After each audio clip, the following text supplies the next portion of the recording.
안녕하세요. 코로나19 무증상 감염 환자의 한약 치료 방안에 대한 문헌 고찰 연구 발표를 하게 된 우석대학교 한의학과 본과 2학년 정선형입니다. 발표 시작하겠습니다.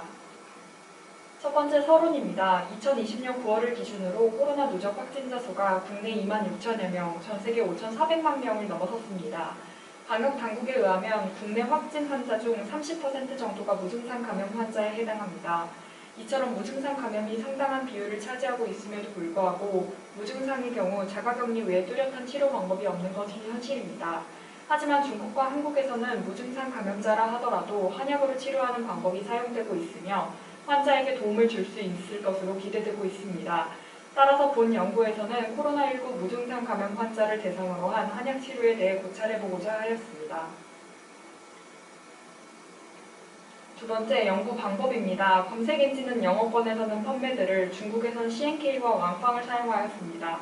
영어권 검색 엔진 키워드는 COVID-19, Asymptomatic Infection, Traditional Chinese Medicine 등이었고, 중국 검색 엔진 키워드는 신형 관상 병도 폐렴, 무증상이었습니다. 민감도 높은 검색을 위하여 각 국가별 검색 엔진의 특성에 따라 적합한 검색어 필터를 사용해서 검색을 진행하였습니다. 검색은 2020년 9월 28일에 시행하였습니다. 검색 후 중복된 논문을 제외하고 총 29편 중 논문의 제목과 초록을 읽고 본 연구와 맞지 않는 논문 17편을 배제하였으며 이후 전문을 읽고 내용을 확인한 후 8편을 배제해 최종적으로 4편을 선별하였습니다.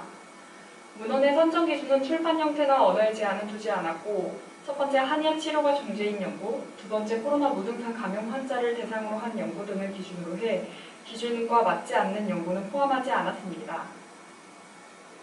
다음은 연구 결과입니다. 선정된 총 4편의 임상 연구 중 3편에서는 중서의 결합 치료를 시행하였고 1편에서는 한약 단독 치료를 시행하였습니다. 시의 연구에서는 46명의 환자를 대상으로 시호감로음은 DNA 음성화 시간, 중증 전율, 폐 염증 흡수, 림프구 수치 등을 다른 독성 및 부작용 없이 개선할 수 있다고 하였습니다. 두 번째, 왕의 연구에서는 난양해독 구복의 병용 투여군은 양약 단독 투여군에 비해 임상 증상을 개선하고 DNA 음성화 기간 및 입원 시간을 단축할 수 있는 것으로 나타났습니다. 천의 연구에서는 정향탕, 청패배독탕, 투해거운 과릭 등이 치료 효과는 높이고 회복 시간은 단축시킨다고 하였습니다. 마지막으로 리우의 연구에서는 23개월 남아에게 한약을 단독 투여해 처방된 한약이 폐렴과 간 손상 치료에 적합하다 하였고 역시 다른 독성이나 부작용은 보고되지 않았습니다. 이처럼 한약 단독 또는 병행 치료는 양약 단독 투여에 비해 임상 증상을 개선시킬 수 있었으며 다른 부작용이나 이상 반응은 보고되지 않았습니다. 다만 무증상에 대한 정의, 치료 중재와 평가 방법이 같지 않고 또 대조군을 설정한 연구의 수가 적었으며 표본 역시 적었다는 한계점이 있습니다. 마지막 결론입니다. 본 연구를 통해서 코로나19 무증상 감염 환자에 대한 한약 투여는 DNA 음성화 기간, 입원 기간 등을 단축할 수 있었으며 다른 독성이나 부작용이 없는 등 유익할 수 있음을 알 수 있었습니다. 하지만 상황의 특성상 연구에서 대조군이 설정되지 않은 경우가 많았고 표본의 수가 적었으며 그 기간 또한 짧았다는 한계점이 있었습니다. 따라서 이를 보완한 향후 더 잘 설계된 연구가 필요할 것으로 생각됩니다.